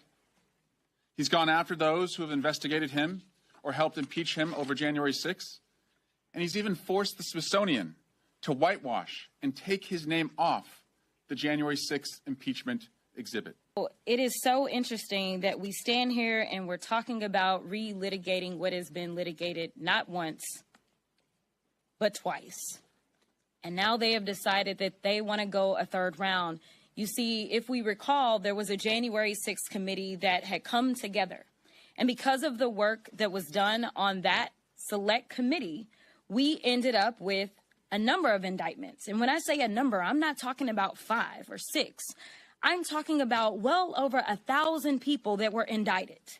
And then after being indicted, meaning that a grand jury was able to hear the evidence and decide that there was enough for the Department of Justice to go forward. We had a number of cases that were tried. We had a number of defendants that actually entered pleas of guilty. So explain to me why it is that now that we have Trump back in office, they decide that they want to litigate this over again. Here's the reality. I can tell you that the results will still be the same. On that day, there was an attempt to tear apart our democracy brick by brick. In fact, they laid the foundation, unfortunately, for what we are experiencing right now. Because if those in power had done what they should have done, which was to go through with an impeachment conviction, none of us would be enduring what we are enduring now. But again, why now do we want to do this? I personally believe that this is about distractions and division. You see, the president doesn't want you to focus on things such as his involvement with the Epstein files. You see, the president doesn't want you to focus on things that he promised on the campaign trail, such as to lower costs for the American people. The president doesn't want you to focus on his failed secretary of HHS and the fact that we know almost 100 children thus far have died from something like measles. He doesn't want you to focus on the things that truly matter to the American people that are trying to survive now. Instead, again, he wants to divide and distract. So let me be clear. We are not going to allow them to whitewash this. In fact, the leader was very thoughtful when he decided to put together this team. All of us know a little something about the law because we've all practiced law. And we are going to make sure that the American people get the truth, no matter how many lies they put out there. On January 6th, Donald Trump not only incited the attack, he doubled down by pardoning those violent insurrectionists. And when did he do that? On his very first day in office. It sends a dangerous message that violence against our democracy is rewarded, not punished. No one, no matter how powerful, is above the law. On this subcommittee, we will follow the facts. We will expose the lies, and we will continue to hold accountable those that tried to overthrow the will of the people, including the president. This is not about Democrats versus Republicans. This is about defending the Constitution we all swore an oath to uphold. The American people deserve honesty, accountability, and leaders who will protect democracy, not tear it down. I am committed to making sure that the American people know the truth about January 6th and remember all those responsible for the defilement of the Capitol. Well, Ome Congo, this is going to be an effort to whitewash. We know what this is going to turn out to look like. Yeah, and when I first heard about Hakeem, Representative Jeffries even participating in this, I was like, come on, man. But then when I saw who he put on it, particularly, Representative Crockett, and even, Raskin has been very vocal about this as well, but Representative Crockett in particular, I at least know that whatever is going to happen with this commission is that it's going to be given to us straight, no chaser. We're going to get the truth. We're going to get the facts. She's going to hold them accountable in every way, shape, or form, as well as the other members on this committee. And at the end of the day, it is important that when these committees are appointed, that we just don't say, well, these Republicans are just going to do what they want to do. We need to show up and we need to be present to document what's happening, as well as do what we've been talking about this entire show, not just letting stuff fly, challenging the nonsense wherever it is seen, and letting people know that we're not going to go quietly into the night while they try to rewrite history. So I was skeptical about this at the beginning, but now I'm very glad that he's doing this, because we need to be present in every attempt that they make to try to whitewash and rewrite history. AD, all I expected, a whole bunch of GOP white right lies. Yep. Well, they need to get rid of the criminals. These are hardcore criminals, but they took many of them off the street of D.C. They're hardcore. They're not going to be good in 10 years, in 20 years, in 2 years. They're going to be criminals.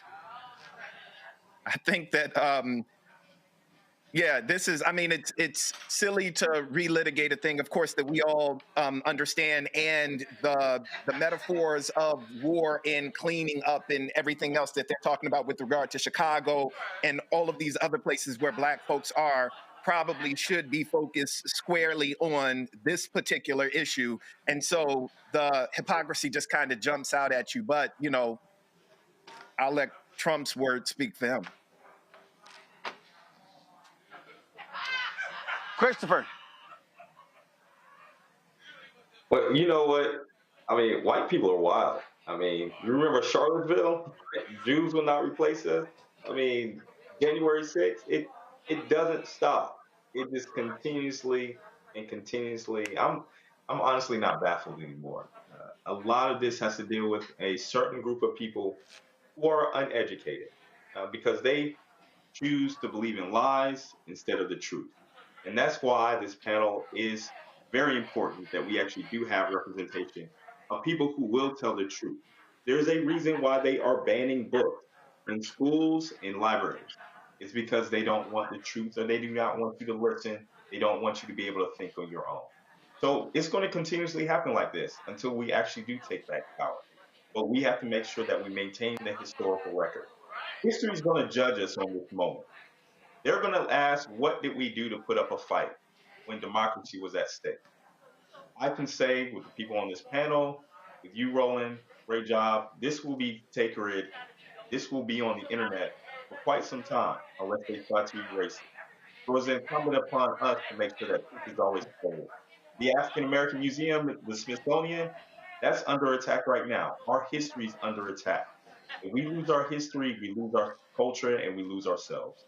So I hope that this actually does work out well, but it's going to take all of us to make sure that history is preserved. All right, folks, hold tight 1 second. I'm going to go to the break. We come back. It's Prostate Cancer Awareness Month. This impacts a lot of Black men. We'll discuss that next, right here, Roland Martin Unfiltered Network, live from Montgomery, Alabama.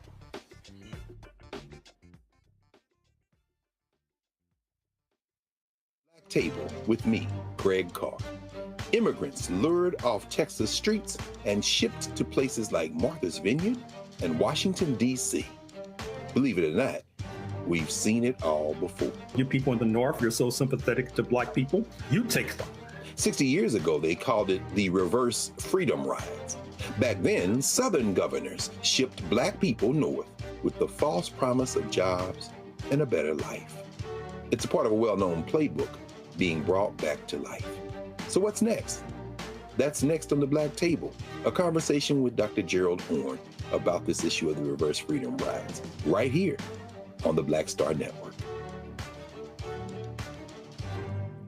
Hello, I'm Isaac Hayes III, founder and CEO of Fanbase, and I'm here with a very important message. We are at a turning point in the Black community where we must have equity in the apps we use that scale to billions of dollars. But this time, We own the infrastructure, we own the culture, and we shape the future.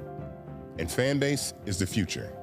Fanbase combines the free functionality of Instagram, TikTok, and YouTube into an all-in-one platform built for the evolution of social media and monetization. With over 1.4 million users, that's real proof that we are shifting the conversation of tech ownership and equity for creators. So right now, I want you to go to startengine.com/fanbase and invest today.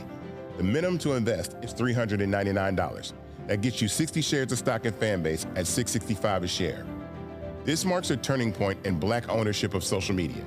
If we don't take this opportunity to own social media right now, we will always be customers to our own creations. And that can't go on. So once again, go to startengine.com/fanbase and invest today.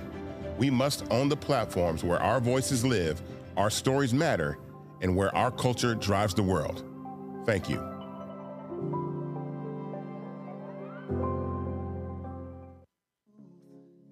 Black Star Network, what's happening? It's your man, Kim. And look, my new single, Rock With Me, is on fire. We debuted as the #1 most added and greatest gainer at R&B radio. So look, I want you to go check it out at musicbykim.com.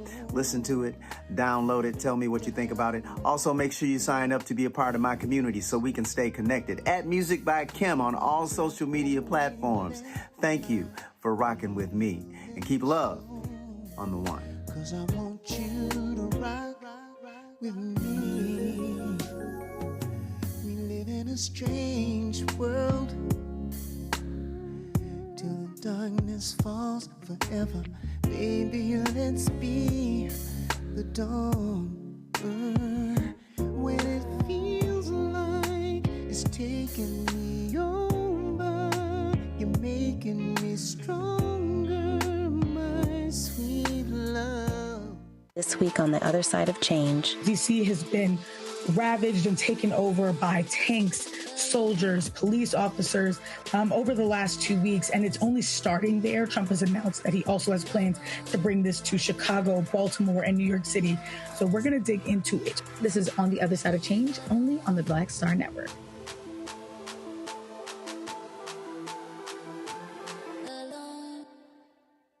I'm Russell L. Honoré, Lieutenant General, United States Army, retired, and you're watching Roland Martin Unfiltered.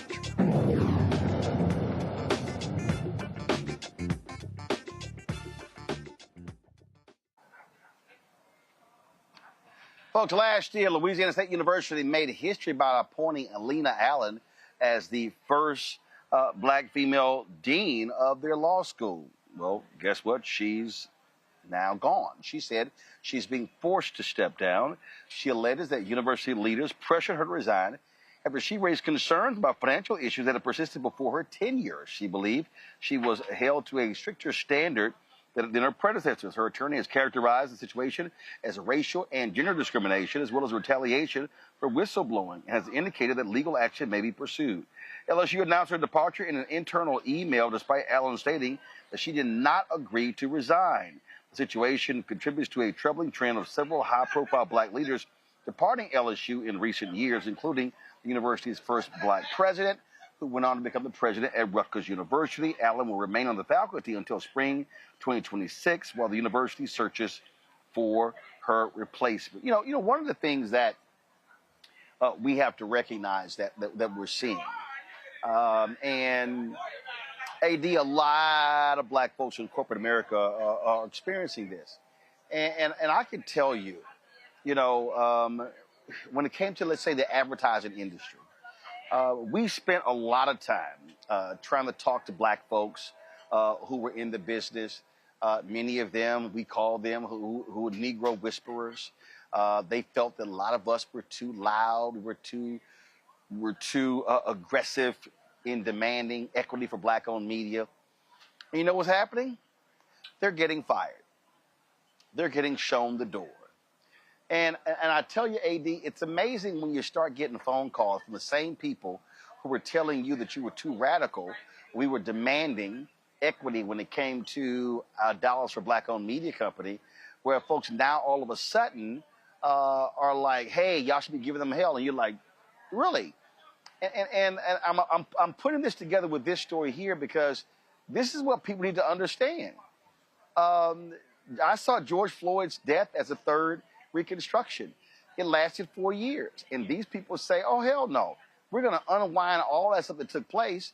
And so there's going to be, and I'm telling you right now, if you're black and you're working in academia, if you're working in corporate America, there's a target on your back because Donald Trump has said to corporations, whiteness rules, and they don't care. And so folks should be bracing themselves for this in every single field. I keep saying this is a massive effort to defund Black America, whether it is economically, socially, culturally, politically, health-wise, you name it. Absolutely. And I think that not only should people be prepared for whatever is to come, and we know that it is going to come, but again, we have to we have to be proactive about what steps we take next. And so hopefully with the LSU situation, there is some kind of legal fight that is put up. I think just for the show of the resistance to the thing that we know happened because of all the reasons we can figure that it happened. At the same time, we also need to be thinking about what institutions we are building and organizing on the outside of these places, and then also looking to folks. I can understand how it feels to have folks come back to you, Brother Martin, like with hat in hand saying, you should be outraged about this. But unfortunately, this is the wake-up call that some folks need because it doesn't matter as much to them until they are the ones who are affected negatively by it, which is unfortunate, but that's where we are. Yeah, I mean, Christopher, again, I need people to understand. We saw that story, 315,000 Black women out of jobs since January. It's going to be more of this. They are targeting everything that's Black. They're targeting every area, every field. They're targeting it all. I need our people to be prepared for what's going on, and they're coming after it all. All of it. Brother Martin, I completely agree with you, especially your statement about George Floyd and the time of awakening of saying this could be another Reconstruction movement, and yet that only lasted for so long. So they're not just trying to take us back to pre-civil rights. They're trying to take us back to pre-Civil War. Like they're saying, they are targeting Black women of saying, we don't even know why y'all have jobs, let alone high-paying, middle-income type of jobs. And they're going to continuously do this. It's not just we're going to go after deans, we're going to go after engineers, doctors, professors. They're going after everyone.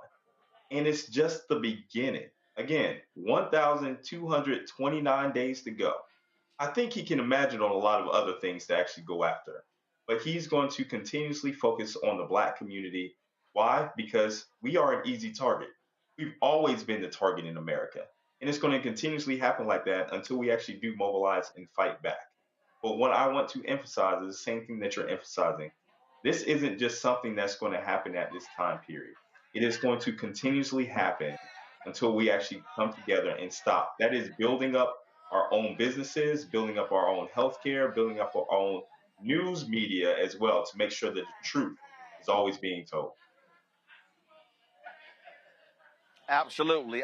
Folks, we're having some technical issues with our doctor, so we're going to move that segment to another day. So we'll discuss that another day this week. Let me thank AD, Christopher Omekongo, being on today's show. Matter of fact, Omekongo, I'm sorry, I didn't get your take on this here. This thing, when I talk about preparation, we warn people. I mean, we warn people. There was a viral clip when I was talking about this defund of Black America, and people posted, they were like, oh, man, he was going off, he was cursing. I said, y'all, that was just 60 seconds of a 1 hour and 6-minute breakdown. We have been warning people that this was coming. And so now they're seeing it. I need Black people to brace themselves. this racist Donald Trump is going to be there for the next 3.5 years. They are trying to execute an agenda. They want to destroy everything that has happened in Black America since the Civil Rights Movement. They want to destroy all of it. And so folk need to fortify themselves, and we should be building up Black institutions, because we're going to need, as Christopher just said, we're going to need HBCUs. We're going to need Black-owned media. We're going to need Black-owned businesses. We are going to have to look inward to protect our interests, because these white nationalists, they want to take it all. I mean, if you don't realize it now, I mean, you're never going to realize it. I mean, when we're talking about building up, part of this building up, it also has to be with withdrawal, right? As Reverend Carr says during the promos, bringing your eyeballs home and supporting, networks like this.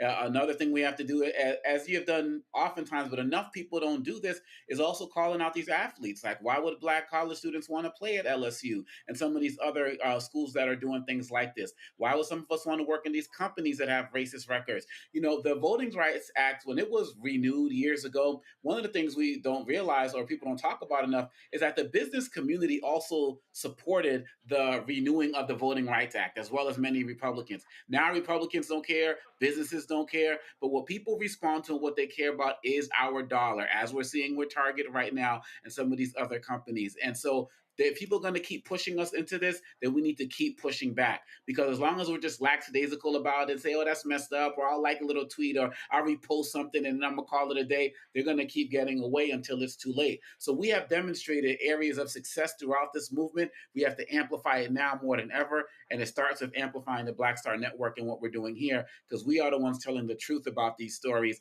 in ways that nobody else is. Absolutely, absolutely. Gentlemen, we appreciate it. Thanks a lot. Let me thank AD Christopher Omekongo for being on today's show. Thank you so very much. Folks, don't forget to support the work that we do here at the Black Star Network. Listen, I am here in Montgomery, Alabama. I've been at the EJI, the institute here, visited the peace, the lynching memorial here in Montgomery, Alabama today. We're doing some meeting and some planning here. And so, listen, we're focused on what's happening in 2025 and 2026, working with organizers and mobilizers, people who are out doing the business of Black America. And so we're glad to be here. I'll be meeting here tomorrow as well. Then I head back to D.C. on Wednesday. And so your support for the work that we do is critically important. We are all about building Black institutions, building Black-owned media. This is about being in control of our own destiny, not waiting for somebody else to tell our story. Our goal is real simple. That is to raise $1 million between now and December 31st, which will fund these initiatives. Like I say, we're going to be on the road. We're going to be traveling. We're going to be covering events left and right. And so we want your support in doing so. It matters. First and foremost, if you're watching right now on YouTube, hit the doggone like button. That's first. But what we want you to understand is that your contributions matter. 20,000 of our fans, and we've had 45,216 donors since we launched. But if 20,000 of our fans contribute a minimum of $50 each, that'll raise $1 million. Well, we've already gotten $125,000 in commitments. So we're trying to raise $875,000. This is going to fund 2 new shows. This is going to fund additional producers, writers as well. We're completely redesigning blackstarnetwork.com to be a news portal. And so we're trying to prepare ourselves to be the leading news source for African Americans in this country. So if you want to give to us via Cash App, use the Stripe QR code. You see it right here. Right there at the bottom. You use it for credit cards as well. Checks PayPal, R Martin Unfiltered, Venmo, RM Unfiltered, Zelle, Roland at RolandSMartin.com, Roland at RolandMartinUnfiltered.com. Download the Black Star. First of all, make checks payable to Roland Martin Unfiltered, P.O. Box 57196, Washington, D.C., 20037-0196. Download the Black Star Network app, Apple phone, Android phone, Apple TV, Android TV, Roku, Amazon Fire TV, Xbox One, Samsung Smart TV. Be sure to get a copy of my book, White Fear, How the Browning of America is Making White Folks Lose Their Minds, available at bookstores nationwide. If you want the audio version, I read it. It's on Audible. You can get that as well. Of course, we want you to support, get our gear. You see me wearing my shirt right here. It says, MAGA chose between woke or broke. They chose broke. This is a quote from Anthony Scaramucci. You can get this shirt at shopblackstarnetwork.com. Shopblackstarnetwork.com. Our other shirts, FAFO, Product 2025. Also, Don't Blame Me. I voted for the black woman, Resist 47. We got lots of gear. So you can get that on the website, shopblackstarnetwork.com. We also have a lot of black-owned products on our website. We want you to support them as well. So go to shopblackstarnetwork.com, our marketplace segment. You see the products. I have them in my studio right there on the news desk. Y'all should have a shot of that. And so support those black products. If you don't, y'all, we should always have that shot. So let's have it for tomorrow. So get those products. And don't forget, folks, if you want to download the app Fanbase, they've raised $13 million. Download the app Fanbase, social media black-owned platform. And, of course, if you want to invest, do so by getting more information at startengine.com/fanbase, startengine.com/fanbase. Folks, that's it. I will see y'all tomorrow. I'll be live from Montgomery, Alabama tomorrow as well.